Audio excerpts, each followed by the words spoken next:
How do you explain a box that could collapse city walls, kill a man on contact, and vanish without leaving behind even a splinter? Not a mythical chest, not a poetic metaphor, but a real object carried by real people through deserts and wars, described in detail by ancient texts, feared by kings and prophets alike. The Ark of the Covenant, or as Muslims call it, the Tabut of Musa, is one of history's most powerful enigmas.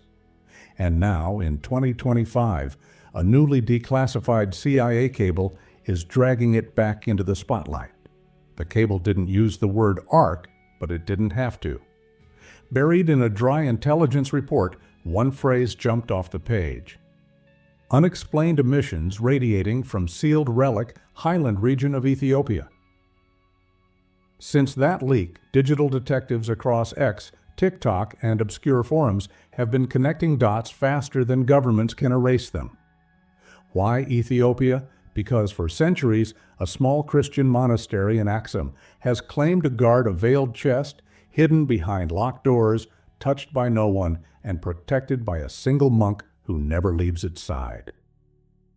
No outsider has seen it, not even government officials, not even the patriarch of the Ethiopian church. But here's the strange part. People who visit the area report headaches, nausea, an odd sensation of static in the air, as if the place itself is charged. Satellite scans show temperature anomalies. Soil tests have picked up electromagnetic fluctuations. The locals say it's divine, scientists say it's unexplained, and intelligence agents say nothing at all.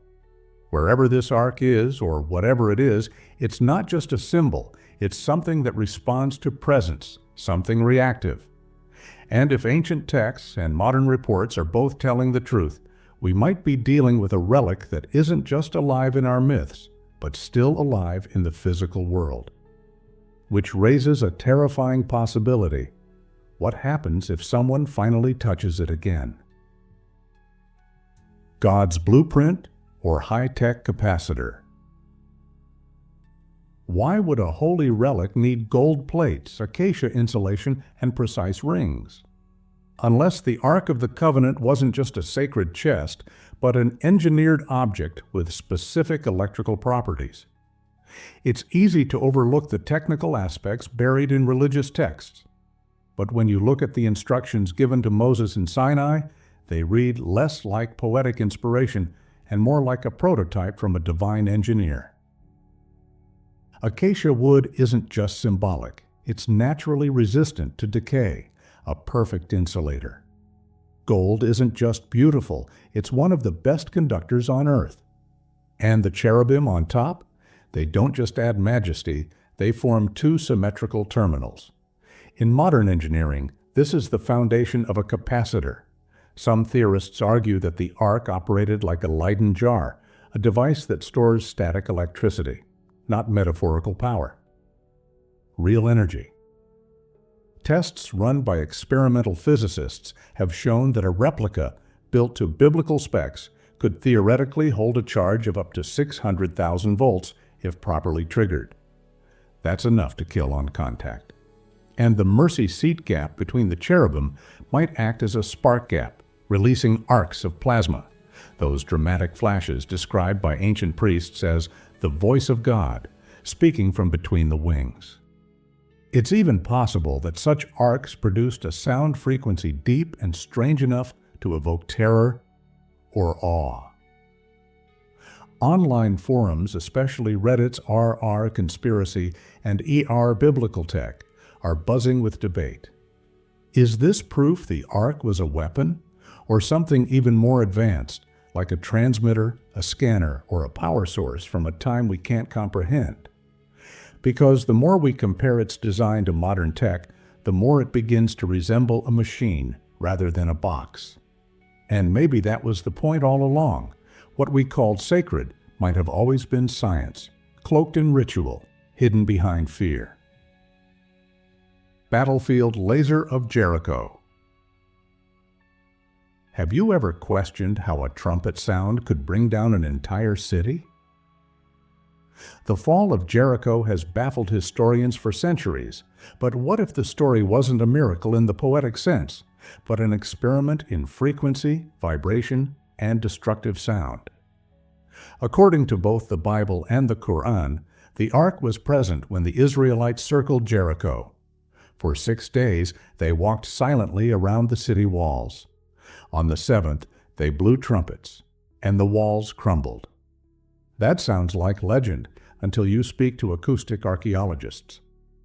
Low-frequency sound, specifically between 17 and 20 hertz, has been shown in lab tests to destabilize structures made of limestone, the very material Jericho was built from. And the ark, if truly acting like a capacitor, could have generated electromagnetic pulses or sonic vibrations when triggered by sound.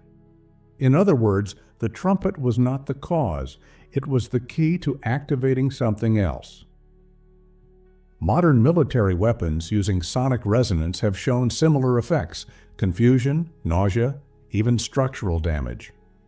What's chilling is that many of the symptoms the Philistines reported after capturing the ark, tumors, rapid aging, plagues, closely mirror the effects of intense radiation or acoustic overexposure. The ark wasn't just terrifying because of what it represented. It was terrifying because it worked, not as a symbol, but as a physical force. And this starts to change the story. The ark wasn't a passive chest carried into holy wars, it was the weapon itself. A weapon wrapped in ritual, hidden beneath layers of faith, passed from prophet to prophet without anyone fully understanding what they were wielding. The silence before Jericho's collapse wasn't ceremonial, it was strategic. A countdown. One final walk before triggering a force older than science, but engineered to perfection. The Babylonian Blackout and Temple Secrets. Why would the most sacred relic in human history vanish at the very moment it was most needed?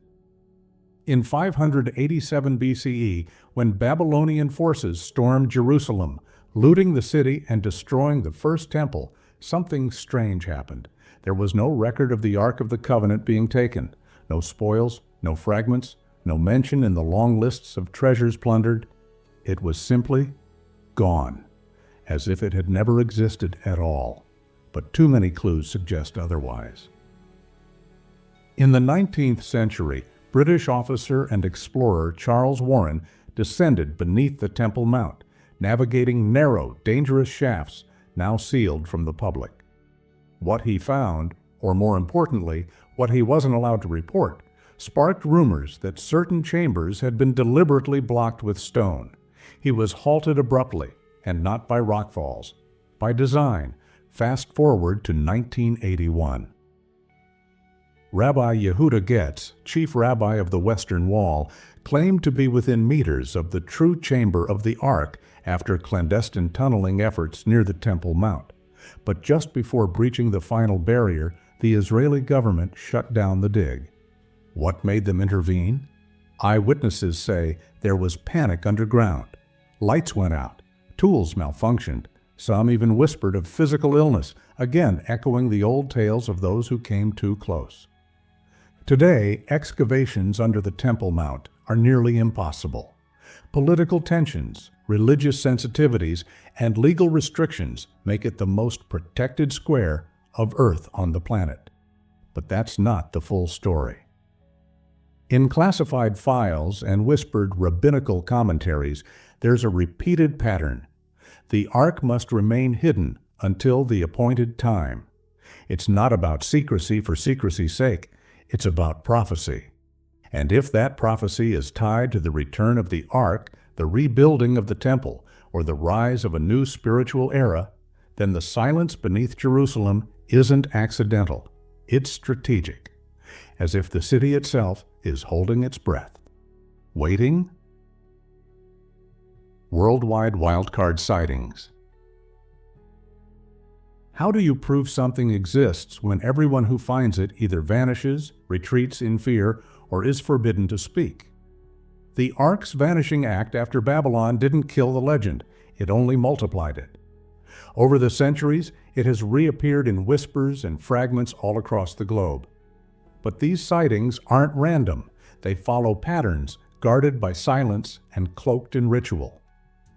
In 2025, former military intelligence officer Major Ed Dames reignited attention when he claimed, on record, that the Ark lies within a few meters of Hebron's Cave of the Patriarchs.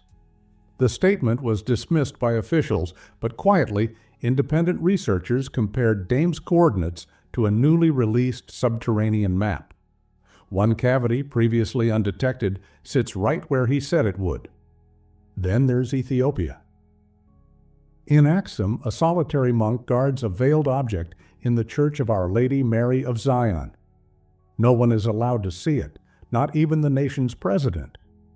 It's said that those who've tried to move it fell ill, or worse. Witnesses describe strange vibrations around the chapel and even unexplainable electromagnetic anomalies.